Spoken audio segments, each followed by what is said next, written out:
पे after placement हा scam असू शकतो। तुम्ही आतापर्यंत ऐकलं असेल की यार आपण क्लासेसला पैसे देतो, आपल्याला आधी पे करायला लागतात। काही जरी करायचं असेल, आपल्याला कुठेही कुठला सेशन बुक करायचं असेल, कोणासोबत कॉन्टॅक्ट करायचा असेल, आपण काय करतो, आधी पे करतो। बट पे आफ्टर प्लेसमेंट हे आता मार्केटमध्ये खूप ट्रेंडिंगला चालू आहे, कारण आपल्याकडे जॉब नसतो आणि समोरच्याला काय वाटतं की अरे हा याला आपण घेऊयात आणि तुझा जॉब लागल्यानंतर तू आम्हाला पे कर। आपण त्याला काय बोलतो, पे आफ्टर प्लेसमेंट म्हणतो। म्हणजे मला जॉब लागल्यानंतर मी तुम्हाला पे करेल। हा स्कॅम आहे हे मला शॉकमध्ये लागला। तो कसा, तो एक्सप्लेन करतो। तुम्ही काय करणार, पे आफ्टर प्लेसमेंट म्हणलं की तुमचे आधार कार्ड, पॅन कार्ड, तुमचे जे काही ओरिजिनल डॉक्युमेंट्स आहेत ते सबमिट करायला लागतात। म्हणजे ऑफकोर्स, कारण त्यांना पण तुमची तेवढी ॲज अ गॅरंटी म्हणून, नाही तर तुम्हाला पे आफ्टर प्लेसमेंट दिली की तुम्ही त्याचा कॉन्टॅक्ट वगैरे हे म्हणजे कॉन्टॅक्ट वगैरे तोडणार आणि त्यानंतर नंबर वगैरे चेंज केला की कॉन्टॅक्ट काहीच नाही राहणार। म्हणून ते काय करतात, तुमचे ओरिजिनल डॉक्युमेंट जमा करतात, तुमच्याकडून साईन वगैरे करता, हे करता, मोबाईल नंबर वगैरे टोटल सगळं घेता। बरं, त्या डॉक्युमेंटच्या अगेन्स्ट ते काय करता हे मला फर्स्ट टाइम कळालं, हे मी तुमच्यापर्यंत खूप इम्पॉर्टंट। ते तुमच्या त्या डॉक्युमेंटच्या अगेन्स्ट पर्सनल लोन काढता किंवा काही ना काही कुठले ना कुठले तरी लोन काढता।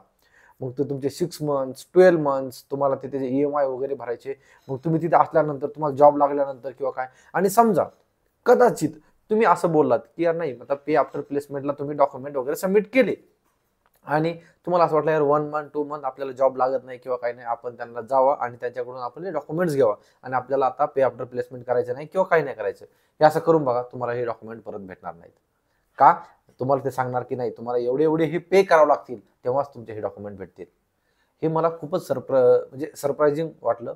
हे तुमच्यापर्यंत मी हे पोहोचवतोय कारण हा मार्केटमध्ये स्कॅम आहे। कुठलेही कोर्सेस म्हणा, कुठलेही सेशन्स म्हणा, कुठलेही काहीही करताना 10 वेळेस विचार करा। सध्या जॉब नाहीये म्हणून तुमचे घरचे पण तुम्हाला जॉब लावण्यासाठी किंवा क्लासेससाठी खूप पैसे देत आहे।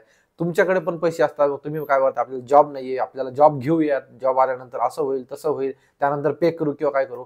101% आपले जेवढे विचार नाहीयेत तेवढे जे स्कॅम करतात त्यांचे ते 10 पट विचार करतात की अरे आपण स्टुडंट कडून कसं स्टुडंटला पिळायचं, कसं स्टुडंट कडून पैसे काढून घ्यायचे। त्यांना घेणं देणं नाहीये की तुम्हाला जॉब लागेल नाही लागेल, काय होईल, तुम्हाला पॅकेज कमी भेटेल जास्त भेटेल। आज मार्केटमध्ये 100 क्लासेस पैकी मोजून म्हणजे बोटावर मोजण्या इतके चांगले असतील क्लासेस जे तुम्हाला प्रॉपर सर्व्हिस देणार, तुम्हाला प्रॉपर तुम्हाला गाईड करणार, तुम्हाला गाईडन्स करणार, career related, technical related, interview related तुम्हाला ते प्रॉपर गाईड करणार।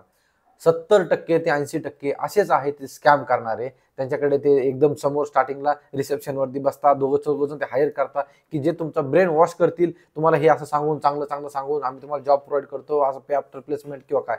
तर या सगळ्या गोष्टी तुम्हाला अंडरस्टँड करून घ्यायच्यात, समजून घ्यायच्यात। कोणीतरी तुमचा एखादा मेंटर ठेवा किंवा व्यवस्थित तुम्हाला जे गाईड करायचे त्या गायडन्स कडून तर प्रॉपर गायडन्स घ्या। असं कोणाही बळी पडू नका विनाकारण। म्हणजे आपण म्हणतो की यार नाही, पे आफ्टर प्लेसमेंट आहे मग आपण जॉब लागल्यानंतर हे करू, नाही। काही अजून पण सांगतो, काही पे आफ्टर प्लेसमेंट पण चांगले आहेत, माझ्या फ्रेंड्सचे पण आहेत। म्हणजे खूप सारे, मी काय कोणाची पब्लिसिटी नाही करणार इथे किंवा कोणाची इथे मार्केटिंग नाही करणार किंवा काहीच नाहीये। बट मी सांगतोय खूप सारे पुण्यामध्ये पण चांगले क्लासेस पण आहेत। बट 70 to 80% यार फेक हे पण आहे असं। सो तुम्हाला हे एकदम म्हणजे अवॉइड करायचे असल्या अशा गोष्टी। हा स्कॅम आहे, विनाकारण तुमचे पैसे तुमचे कुठल्याही स्कॅम मध्ये अटकू नका आणि प्रॉपर स्वतःहून स्टडी करा, प्रॉपर स्वतःहून जॉब सर्च करा, प्रॉपर स्वतःहून इंटरव्ह्यूचं प्रिपरेशन करा, जॉब रेडी व्हा आणि त्यानंतर तुम्हाला 101% जॉब भेटेल। अशा स्कॅमच्या नादी लागू नका। ओके, जर तुमचे काही क्वेश्चन्स असतील, तुमच्या बरोबर पण असं काही झालं असेल, कुठला क्लास करताय पे आफ्टर प्लेसमेंट किंवा काय कुठलेही रिलेटेड असू द्या, मला कमेंट बॉक्समध्ये नक्की सांगा, मी नक्कीच तुम्हाला हेल्प करायचा प्रयत्न करेन। ओके, व्हिडिओ आवडला असेल तर लाईक करा, तुमच्या फ्रेंड्स बरोबर पण हा व्हिडिओ शेअर करा, जे तुमच्या बरोबर सारखं सारखं पे आफ्टर प्लेसमेंट हे ते सगळं सांगत असतात, त्यांच्या बरोबर तुम्ही हा व्हिडिओ शेअर करा। खूप इम्पॉर्टंट व्हिडिओ आहे आणि चॅनलवरती नवीन असेल तर सबस्क्राईब करायला विसरू नका। खूप इम्पॉर्टंट व्हिडिओज आणि पॉडकास्ट आपल्या चॅनलवरती येत असतात। Thanks for watching, till then bye bye.